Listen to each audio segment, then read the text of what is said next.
महामारी के बीच कई देवदूत हैं जो लोगों की बढ़ चढ़कर सेवा कर रहे हैं। दिल्ली पुलिस में भी कई योद्धा हैं जो न केवल लोगों की मदद कर रहे हैं बल्कि ब्लड भी डोनेट कर रहे हैं। दिल्ली पुलिस के कांस्टेबल रविंद्र धारीवाल ने कोरोना पीड़ितों को 62 बार ब्लड डोनेट किया है, तो कांस्टेबल अमित फोगाट 74 बार जरूरतमंदों को ब्लड डोनेट कर चुके हैं।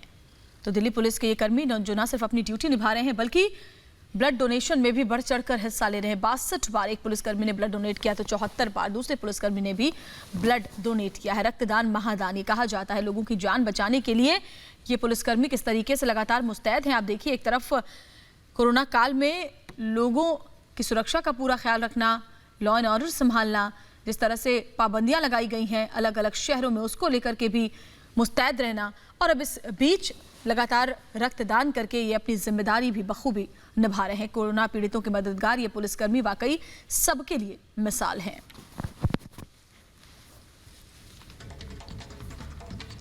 और हमारे साथ कांस्टेबल रविंद्र धारीवाल इस वक्त सीधे जुड़ गए हैं दिल्ली पुलिस से।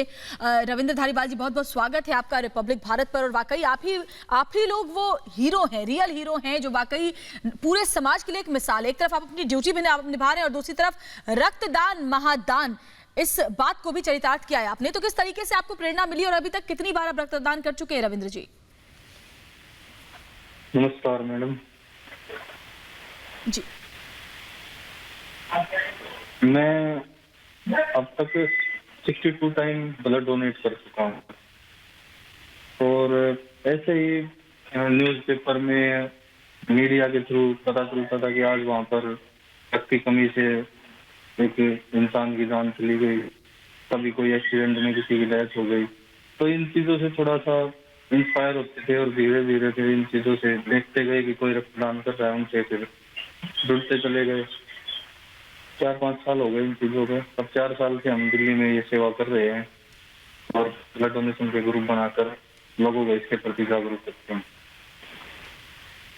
जी, और हमारे साथ अमित फोगाट भी जुड़ गए हैं। आपका भी बहुत बहुत स्वागत है अमित फोगाट जी। और आपने भी बार बार प्लाज्मा डोनेट किया है, आपने भी रक्तदान भी किया है और लोगों को लगातार आप समझा भी रहे हैं कि लोग भी इसके लिए आगे आए, क्योंकि वाकई इस दौर में जब पूरा देश कोरोना से जूझ रहा है, ऐसे में जरूरी है कि जिसमें जो क्षमता हो उसके लिए वो आगे आए। तो किस तरीके से आपने इसके लिए खुद को प्रेरित किया और बाकी लोगों को आप क्या संदेश देंगे? नमस्कार मैडम। नमस्कार। ये मैडम देखिए, ये विचार कभी कभी मन में आता था कि जिस देश की आबादी 125 करोड़ से ऊपर हो और उस देश में भी आदमी अगर ब्लड की कमी की वजह से मर रहे हैं तो ये बेहद चिंता की बात है। बस यही सोच के हमने रक्तदान शुरू किया था। धीरे धीरे हमारे और साथी जुड़ते गए। और एक दिक्कत और है कि जब किसी को रक्त की जरूरत होती है तो वो मारे फिरता है, बार बार कॉल भी करेगा, लेकिन वही आदमी ठीक होने के बाद अपने जीवन में कभी ये नहीं सोचता कि मैं भी ब्लड देके किसी की जिंदगी बचा लूं। तो ये जो चीज है, ये सबसे बड़ी दिक्कत है कि चलो जिस आदमी का बीमारी से मजबूरी से वास्ता ना पड़ा हो, उस आदमी का समझ में आता है कि उसे ब्लड की कीमत का नहीं पता होगा। लेकिन एक आदमी जो खुद अपनी जिंदगी में ऐसे मोड़ पे था कि उसे बार बार ब्लड की जरूरत पड़ रही थी और वो ठीक होने के बाद ऐसे आके फेर जाता है कि जैसे कुछ हुआ ही ना हो। वो कभी भी दूसरे की किसी की मदद के लिए आगे नहीं आते। ये सबसे चिंता की बात है।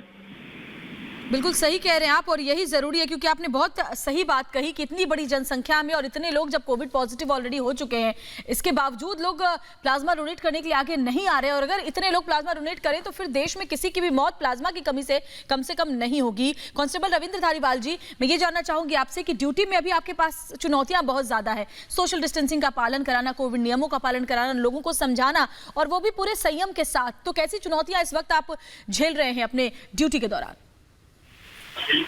मैडम, ड्यूटी के दौरान तो आ ही रही है प्रॉब्लम। 12-12 घंटे की ड्यूटियां चलती रहती हैं।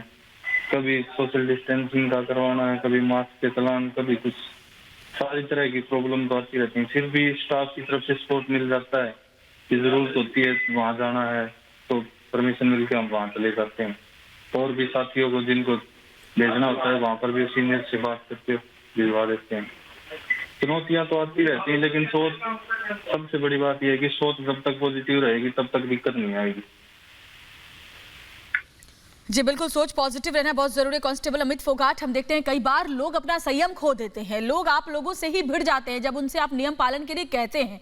ऐसे में आप किस तरीके से उस वक्त खुद को संयमित रखते हुए लोगों को समझाते हैं, बताएं। देखिए जी, सबसे बड़ी समस्या ये आती है कि जब किसी को रोकते हैं और ये बोलते हैं कि आपने मास्क नहीं लगाया हुआ, आपका 2000 का चालान होगा। बोला जी मैं तो इतना गरीब आदमी हूँ, 2000 कहाँ से लाऊंगा। तो फिर इनको समझाना पड़ता है कि आप गरीब हो सकते हैं, हम मानते हैं 2000 नहीं दे सकते, लेकिन आप 10 रुपए का फेस मास्क लेके उसको तो लगा सकते हैं। जी बिल्कुल सही कह रहे हैं आप, लोगों को समझना होगा, हर किसी को अपनी जिम्मेदारी समझनी होगी और तभी इस महामारी से हम लोग लड़ पाएंगे और इससे जीत पाएंगे। बहुत बहुत शुक्रिया कांस्टेबल रविंद्र आपका भी और कांस्टेबल अमित फोगाट आपका भी हमसे बातचीत करने के लिए।